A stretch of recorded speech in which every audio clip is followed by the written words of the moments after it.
Welcome to the Metaville. I'm Jeanne Curtin, an attorney and the Business Partnerships Director for Rocket Ship Consultants, and I'm excited to be your ambassador to the Metaverse today. And I'm Tootle. I'm the Operations Director at Rocket Ship Consultants. Today, our special guest is Deborah Bryan, the Joy Broker Happiness Coach, and she's a multimedia artist with GypsyOwl Art. Deborah, welcome to the Metaville. Hi, thank you. Thank you for having me. Well, we're thrilled you're with us. So let's start with a general question that we ask every guest. Tell us about what you do. I'm a caregiver full-time, and I am a happiness coach at the Joy Broker, and I'm an artist. So how specifically are you involved with the Metaverse? Because the Metaville is all things Metaverse, and we're kind of like an introductory ambassador to the people who aren't familiar with it, what the Metaverse is. So tell us what your involvement is and what the Metaverse means to you. The way I'm involved is I am taking my art, which is abstract acrylic or photo art, digital art, and I'm using my art to create what's called an NFT, and those are a blockchain facsimile, I suppose you would say, of the art. And in that sense, once it's an NFT, it can be used in the Metaverse in a wide variety of ways. Now, Deborah, why are you an artist amongst the other roles that you are responsible for? When I was very young, I had difficulty communicating.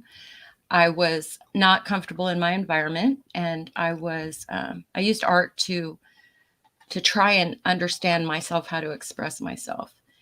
And it always came out abstract, but I really liked it. And I understood myself a lot longer before anyone else did. So I used art to cope in the environments I was in. And I used art to understand myself. And I've done that off and on. Sometimes I would stop and I would forget that was kind of my lifeline to me and to my health. That's why I'm an artist. You know, I have heard that from other artists as well, that they use art in a similar fashion. What is your inspiration?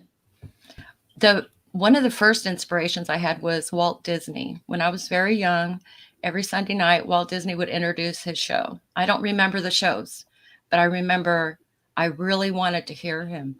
He talked about his world, his virtual world that he dreamed of, and that he was making real in his shows or cartoons or movies. And he also had a vision of the artist. He spoke about allowing artists to come into his team and to just create. And I wanted to work for him when I was a little kid. And then later, my inspiration was nature, because that was always my go-to. I didn't realize how wasn't doing it intentionally, but I do now, because I realize whenever I'm in nature, I get that pause and that stillness, and I can regroup. And so I use nature to inspire my art, which is usually just with camera phone.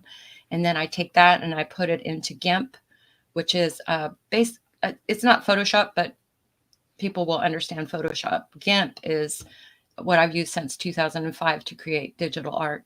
And then I enhance it. And when NFT came around, I had very little to do to prepare to create NFTs.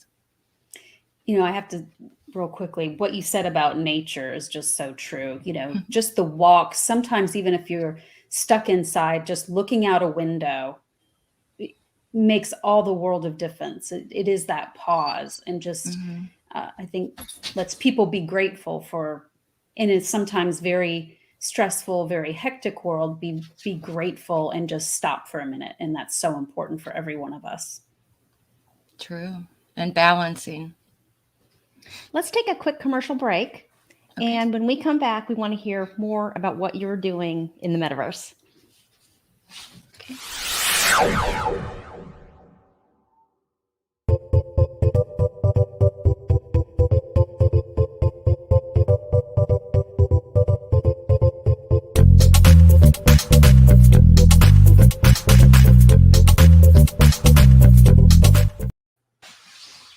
Welcome back. Our guest today is Deborah Bryan. She is the joy broker, a happiness coach, a multimedia artist with GypsyOwl Art, and a full-time caregiver. So thank you again, Deborah, for being with us. And before I forget, I did want to tell everyone something you had shared with us, which is that for the duration of 2021, half of the NFT art proceeds from transactions on OpenSea will be donated to homeless support funding. And you can find additional details on this wonderful opportunity at GypsyOwlArt.com. So again, Deborah, thank you so much. And how has art become your vehicle for attaining and maintaining joy? That I've been trying to figure out how to share that to make sense. I believe I touched on a little bit that I can use nature to create art.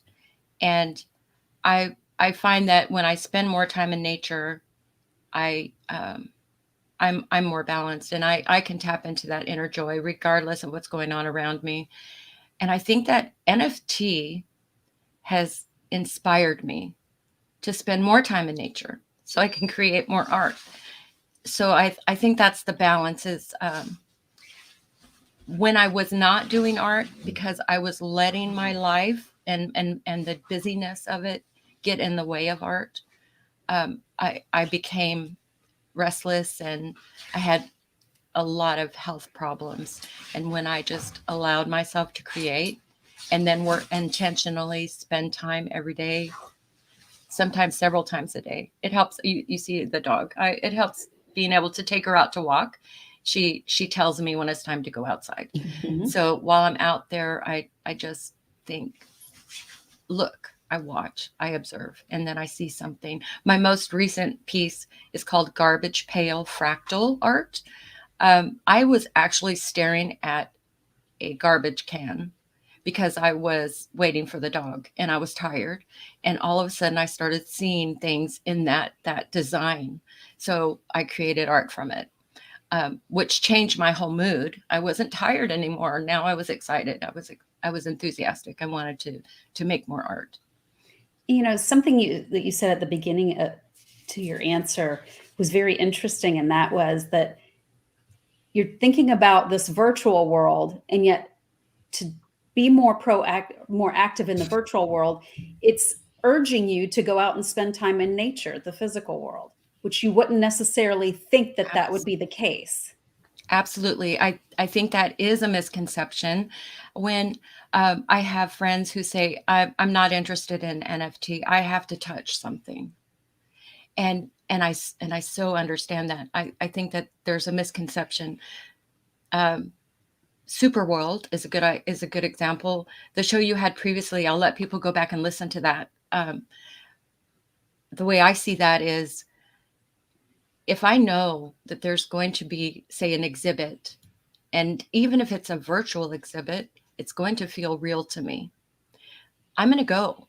So I may go to the park on Saturday instead of staying home on the computer because I want to see and be involved.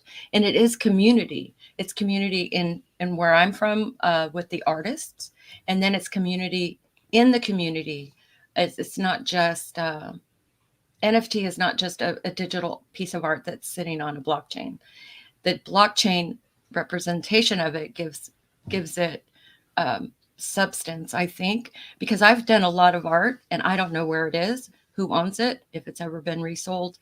The cool thing about NFT is I know who owns it, and I know that when they resell it, I will get a royalty from that. And so as the value increases, then I'm going to have the money I need for the causes that I'm passionate about. So, and not being able to help causes I'm passionate about has been annoying to me. I want to help and I can't. So I spend more time. And then today, as an NFT artist, I have the opportunity to contribute more substantially to the causes that I'm passionate about. And someone was asking me yesterday, what is NFT? And from her perspective of having no tech, I said this. I said, when you're sitting here in your kitchen and your dog walks into the room and lays down And she says, yeah. Well, what if that happened and it wasn't really your dog, but you felt like it was your dog? It looked like it was your dog, but it was an NFT art piece. And I didn't even think about that before I told her. But while I was telling her and while I'm telling you, that's what it's like. That's what I feel that Superworld and NFT could be and probably is like for some places.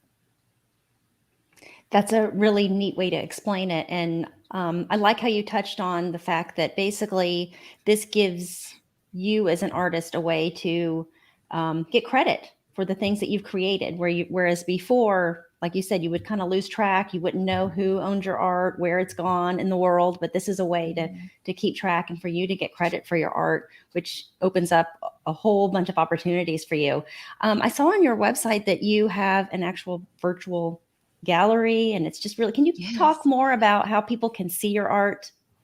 That's another thing is oncyber.io has a app that's free that an artist who has minted their NFTs can go and create a virtual 3D gallery that is a visitor can walk around and look at the art. It's a little bit complicated to explain, but it's really easy to use and it's gorgeous when it's done. I spent so little time creating, and I think I have 3 galleries now. So each time I have a new collection, I put it in a new gallery. So that's oncyber.io, 3D gallery experiences. It's an amazing application. It's so easy to use, and they are really connected with the artist community.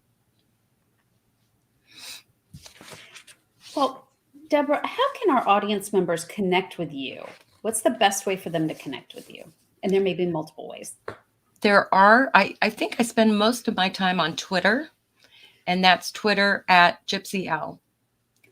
I believe that I do that because that's where the NFT community appears to be to me. So a lot of artists that we're on the back channels a lot. So I do check my direct messages on Twitter quite often. So they can direct message me or go to the website. My email address is on my website, or go to the news page on my website and sign up for the newsletter. Very which good. the first welcome will have step-by-step how to create an NFT. Perfect. Very I'll good. sign right up. Well, thank you so much for joining us today, Deborah. This has been very informative, and you've just been a wonderful guest. And thank you for sharing all that you have with us today. For viewers, remember our show discusses all topics related to the metaverse. If you'd like to suggest a guest or become a sponsor, please reach out to us. Our email addresses are at the bottom of the screen. And don't forget to like and subscribe to our show, and of course, share it on your social media channels. And of course, get in touch with Deborah and sign up for her newsletter. Signing off from the Metaville, I'm Jeanne Curtin. And I'm Joy. Goodbye. Thanks, Deborah. Bye. Thank you. Thank you.